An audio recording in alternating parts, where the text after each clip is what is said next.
ఇంకొన్నొద్దులనే MP ఎలక్షన్లు ఉన్నాయి. ఇక గా ఎలక్షన్లో కూడా ఎక్కువనే సీట్లు కొట్టాలి అని షయ్యి పార్టీలు బగ్గ కాయిపడుతున్నారు.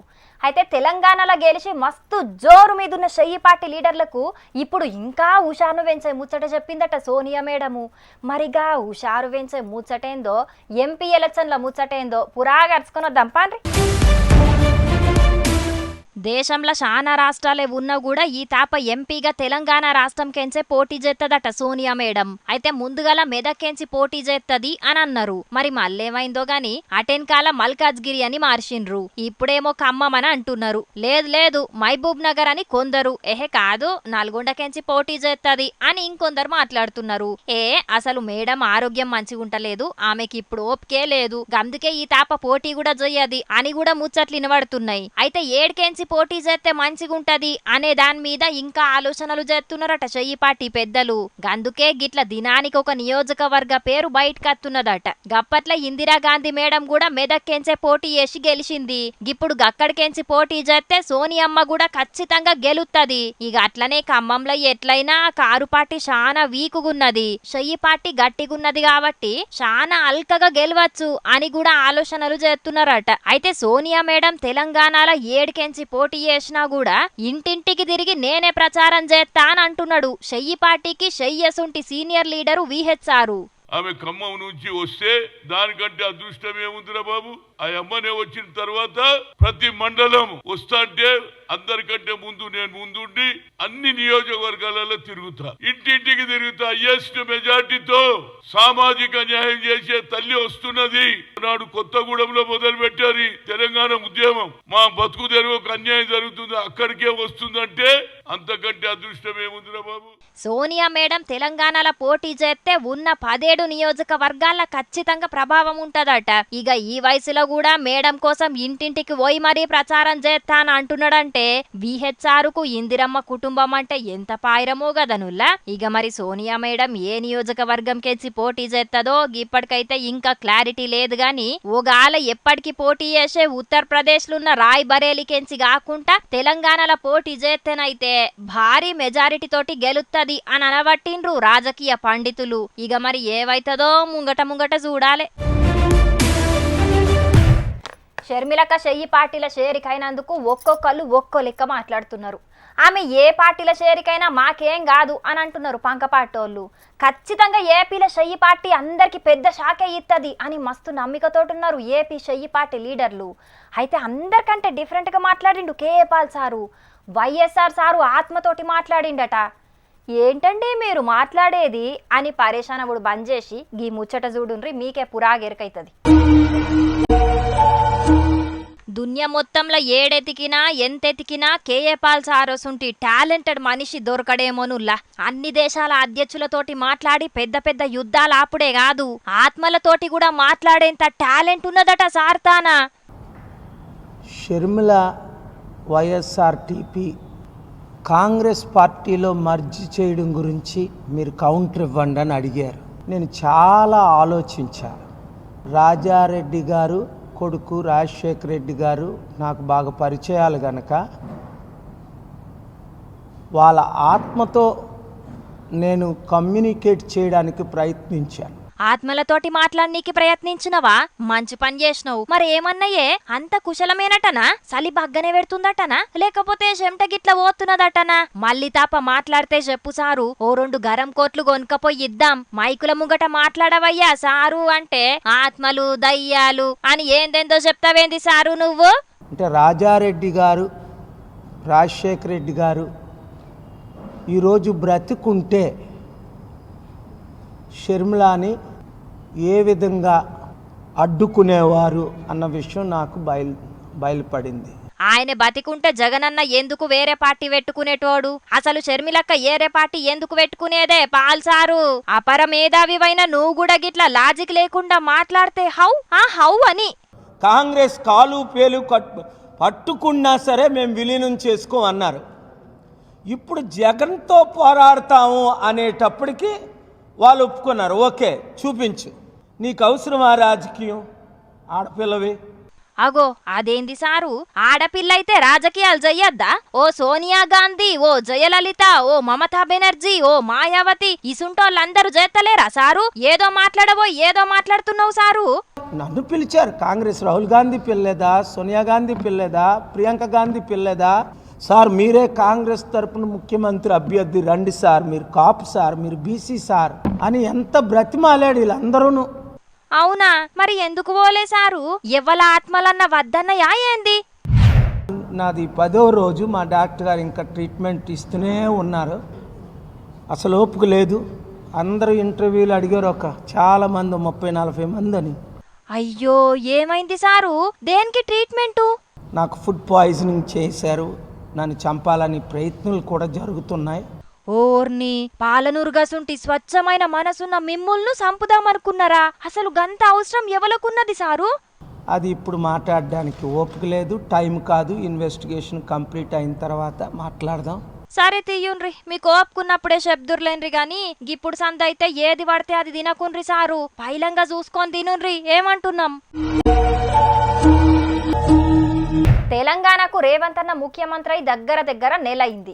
ఈ నెల దినాల్లో చాలా మల్కల ఢిల్లీ పోయిండు. అయితే గిప్పటిదాకా పోయిన దానికంటే గిప్పుడు ఢిల్లీ పోయిందే మస్తు రచ్చ అవుతున్నది. ఎందుకంటే ఏపీ సీఎం జగన్ అన్నకు పెద్ద షాకే ఇచ్చిండు తెలంగాణ సీఎం రేవంత్ అన్న. మరిగా షాకేందో, రేవంత్ అన్న ఏం చేసిండో గీ ముచ్చట చూసి తెలుసుకొని రాపోరి. ఢిల్లీలో మీటింగ్ల మీద మీటింగ్లతోటి బిజీగా ఉన్నాడు తెలంగాణ సీఎం రేవంత్ అన్న. ఇక అన్ని ముచ్చట్లతోటి పాటు తెలంగాణకు ఏ నుంచి ఏమేమి రావాలనో కూడా ముచ్చట పెట్టిండట కేంద్ర మంత్రులతోటి. ఏపీ రాష్ట్రం తెలంగాణకు బాకీ ఉన్నది, గదాన్ని వసూలు చేయర్రి అని సెంట్రల్లను కోరిండట ముఖ్యమంత్రి రేవంత్ అన్న. 408 కోట్ల రూపాయలు వచ్చేది ఉన్నది, గవిటిని జర్రంత జల్దిన వసూలు చేయర్రి అని పిడిపెట్టిండట రేవంత్ అన్న. హగ్గ ఎవరి జాగాల్లో వాళ్ళు ఉండనే బట్టే ఏపీ ఏ నుంచి ఇచ్చేది ఉన్నది అని అంటే 2 రాష్ట్రాలు విడిపోవంగా కూడా హైదరాబాద్లో ఉన్న రాజ్భవన్, లోకాయుక్త, రాష్ట్ర మానవ హక్కుల కమిషన్ బిల్డింగులను వాడుకున్నారట. గందుకే పైసలు వసూలు చేసి ఇర్రి అని చెప్పిండట. ఇక మరి నొద్దులు కారు పార్టీ సర్కారే ఉండే వరకు పైసల ముచ్చట మీద ఏపీ ముఖ్యమంత్రి జగనన్న శ్రద్ధ పెట్టలేదో, లేకపోతే అందరూ యాదమర్చిరో తెలియదు గాని ఇప్పుడైతే గా ముచ్చట బయటికి తీసి జగనన్నకు పెద్ద షాకే ఇచ్చిండు రేవంత్ అన్న. ఇక మరి సెంట్రల్ వాళ్ళు గా బాకీని ఏపీ సర్కార్ నుంచి వసూలు చేపిస్తారో ఏం చేస్తారో చూడాలి మరి. అంతా డిజిటల్ మయం, ఈ జగమంతా డిజిటల్ మయం అన్నట్టు ఇవాళ రేపు చాలా మంది జనాలు జేబులల్లో పైసలు పెట్టుకుంటే మర్చిపోయినరు. షాయి దాగిన కాడ నుంచి షాపింగ్ చేసేదాకా అంతటా ఫోన్ పేనో గూగుల్ పేనో చేస్తున్నారు. అందుకే చిన్న దుక్నపోల కా నుంచి పెద్ద షాపింగ్ లోల దాకా అందరు దుక్నాలల్లో స్కానర్లు పెట్టుకున్నారు. కానీ ఈ స్కానర్లను అడ్డం పెట్టుకొని మోసం చేసే కస్టమర్లు కూడా చాలా మందే ఉంటారు. ఇగో కావాలంటే గిడేమైందో చూడుండ్రి. ఇగో ముసిముసిగా నవ్వుకుంటా దుఃఖంలున్న ఆంటీతోని ముచ్చట పెడుతున్న గీ ఆడోళ్ళని చూస్తున్నారా? వీళ్ళు మామూలు కిలేడీలు కాదుల్లో. ఏమరపాటుగుంటే ముసిముసిగా నవ్వుకుంటానే మందిని మింగి మంచినీళ్ళు తాగుతారు. నిన్న సాయంత్రం ఖమ్మం జిల్లా వైరాకాడున్న ఒక ఎలక్ట్రికల్ దుకాణానికి పోయిండ్రు. ఆంటీ మాకు కరెంటు సామాన్ కావాలే అని ఆమెను లోపటికి తీసుకుపోయిండ్రట. ఇక వీళ్ళని చూస్తుంటే ఏదో తేడా కొడుతున్నదని ఎంబటే ఆంటీ అలర్ట్ అయ్యి జల్దీ రావయ్యా అని అంకుల్కి ఫోన్ కొట్టిందట. బండి సామాన్లు కావాలా అని చెప్పి అనే ఉద్దేశంతో వచ్చేసి లోపల సామాన్లు ఏది చూపించినా ఇది కాదు అది కాదు అని చెప్పేసి ఇంకా లోపల బాండి అని చెప్పేసి అని లోపల తీసుకెళ్తానికి ప్రయత్నించగా మేడం గమనించి ఇది ప్లాన్ మీదనే వచ్చారు, చైన్ వ్యవహారంలో వాళ్ళే తాలూకా అని చెప్పేసి నాకు అమ్మటే ఫోన్ చేయడం జరిగింది. ఇన్నరా మొదలు ఆంటీ మెడలున్న పుస్తల తాడుకు సూటి పెట్టినరట. ఆంటీ అనుమాన పడే వరకు సప్పుడే కూకున్నారట. అమ్మో ఆయనత అంకులత్తే మన పిలాన్ మొత్తం సత్యనాశ అవుతుంది, వచ్చినందుకు ఫ్రీగా ఏదన్నా లాబట్టుకొనే పోవాలే అని మెల్లగా ఆంటీని మాటల పెట్టి గీ మోటార్ ఎంత అని మోటార్కు బిల్లేపిచ్చి పైసలు ఫోన్ పే కొట్టినట్టు డ్రామాలాడి మోటార్ తీసుకొని ఆడికెళ్ళి తుర్రుమన్నారట. మోటార్ కూడా నేను ఫోన్ పే చేసిన మేడం అని చెప్పేసి ఆటోలో వేసుకొని వాళ్ళు వెళ్ళిపోయారు. ఇక అటెన్క అంకులచ్చి ఫోన్ పే చెకింగ్ చేస్తే పైసలు రాలేవట. చూసిండ్రా ముసిముసిగా నవ్వుకుంటా ఎంత మాయ చేసిపోయినరో. ఇంకా నయ్యం మా ఇంటామెకు అనుమానం వచ్చి నాకు ఫోన్ చేసేపటికే మోటరే పోయింది, లేకపోతే వచ్చినోళ్ళు నా భార్య మెడలున్న పుస్తల తాడును గుంజుకొని ఇంకేం చేద్దురో అని చెప్తున్నాడు అంకులు. చూసిండ్రు కదా దంద చేసేటోళ్ళు.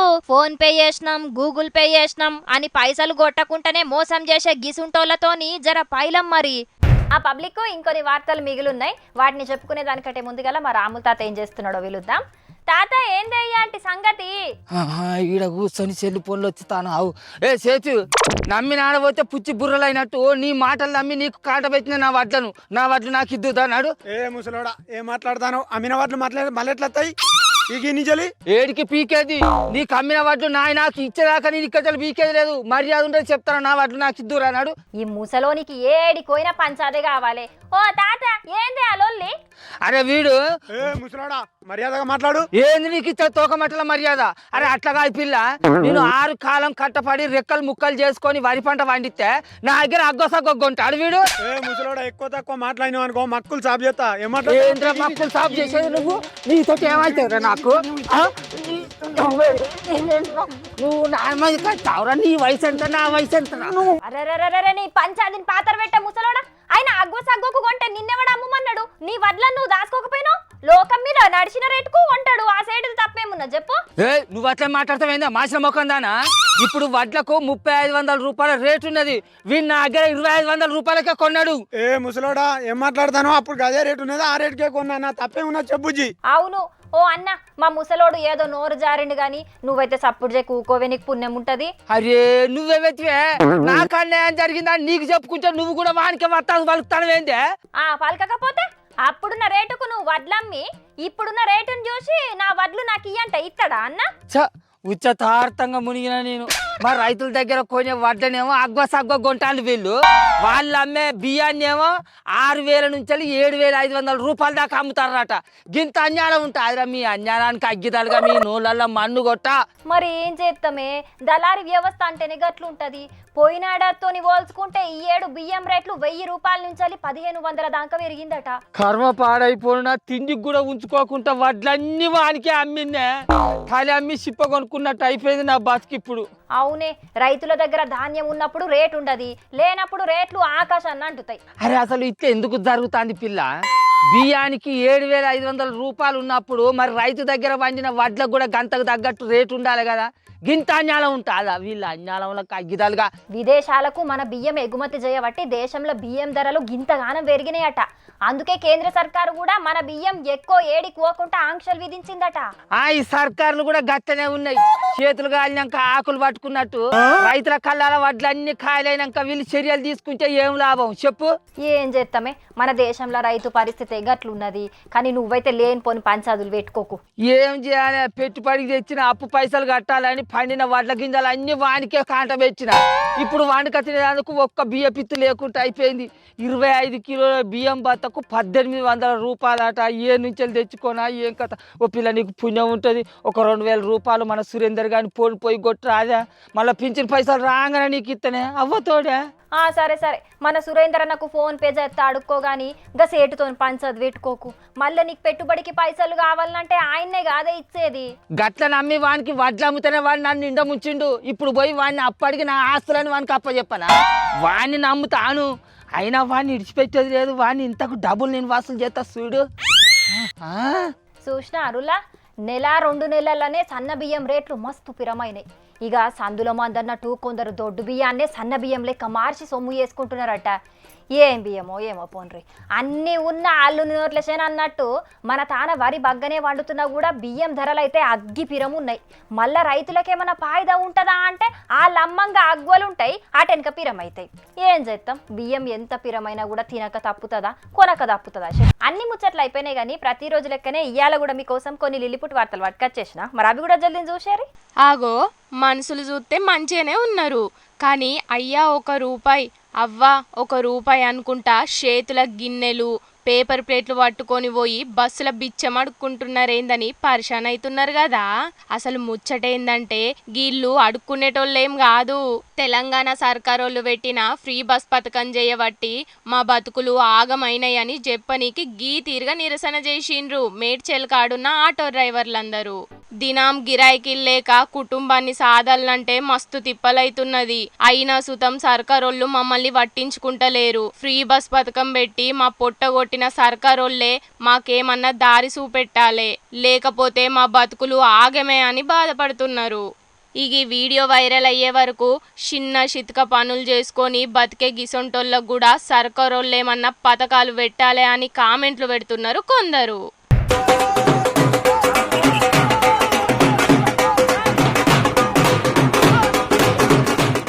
లగ్గం చేసుకునేటోళ్ళు ఎవరైనా పట్టు పంచెనో సూటు బూటేసుకోనో పద్ధతిగా పెండ్లిళ్ళు చేసుకుంటారు కానీ సినిమా హీరో అమీర్ ఖాన్ అల్లుని చూడుండ్రి జాగిన్ డ్రెస్సులనే లగ్గం చేసుకున్నాడు. I, Ira Khan, take the Nupur Shikre as my lawful husband.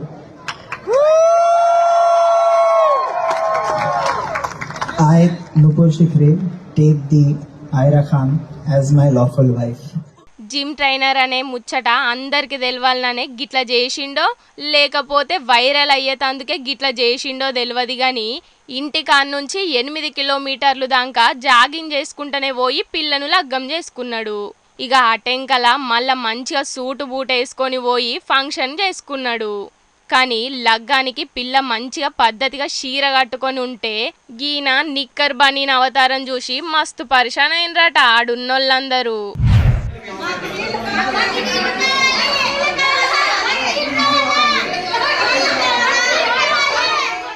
ఆగో ఇన్నారు కదా, అనంతపురం రాయదుర్గంలున్న గీళ్ళ కాలనీకి నీళ్లు రాకపోయి మస్తు తిప్పల పడుతున్నారట.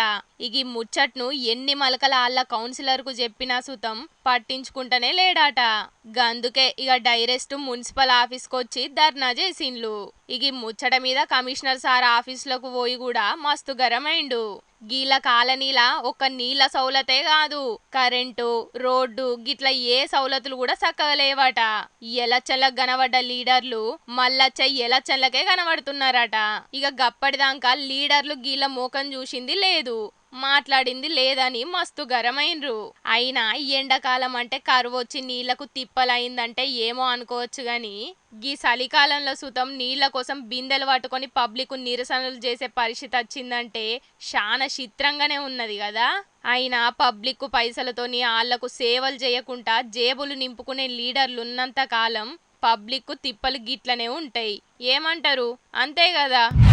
ఇక తెచ్చిన కాడికైతే అన్ని ముచ్చట్లు చెప్పేసినుల్లా. ఎట్లున్నాయి ఇయాల్టి ముచ్చట్లు? మస్తున్నాయిలే. ఇక ఇవుల్లా ఇయాల్టి ఈశ్వరప్ప హోమియో క్లినిక్ సమర్పించు జోర్దార్ వార్తలు. మళ్ళీ జోర్దార్ వార్తల మళ్ళీ తప్పకుండా కలుసుకుందాం. అప్పటిదాకా ఏం చేస్తారంటే చూస్తూనే ఉండుండ్రి హెచ్ఎం టీవీ. నమస్తే.